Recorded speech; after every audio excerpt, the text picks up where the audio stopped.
મૂળ યુપીના 23 વર્ષીય આરોપી રિક્ષા ચાલકે ટોળકી સાથે ભેસ્તાનમાંથી ચોરી કરી હતી।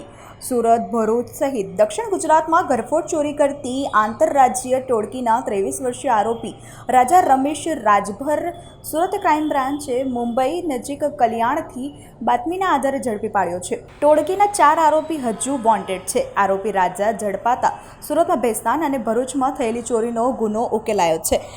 આરોપી રાજા રમેશ રાજભરે કબૂલાત કરી હતી કે 1 મહિના પૂર્વ તે અને તેના નાના ભાઈ વિશાલ રમેશ રાજભર આકાશીય સોશિયલ મંડળ રાહુલ ઉર્ફે ભૈયો રાજભર તથા મુસ્તાક શેખ મુંબઈમાંથી અલ્ટો કાર ચોરી કરી હતી, જેમાં તેઓ 5 ભેસ્તાન આવ્યા હતા।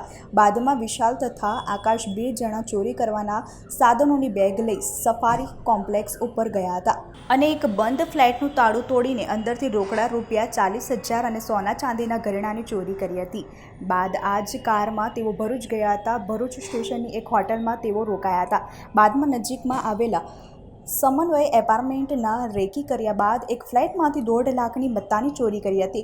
ક્રાઇમ બ્રાન્ચે રીઢાની ધરપકડ કરી ભેસ્તાન પોલીસને સોંપ્યો છે। આરોપી સામે ગણદેવી સહિત 12 ગુનાઓ મૂળ યુપીનો અને હાલ મુંબઈ રહેતો રીઢો રાજા રાજભર રિક્ષા ચલાવતો હતો। આંતરરાજ્ય ટોળકીના આ આરોપી સામે ગણદેવી, બિલીમોરા, નવસારી, પારડી, ડુંગરા, દહીસર, મલાડ, નયાનગર, નવઘર સહિતના પોલીસ સ્ટેશનમાં 12 જેટલા ગુનાઓ નોંધાયેલા છે।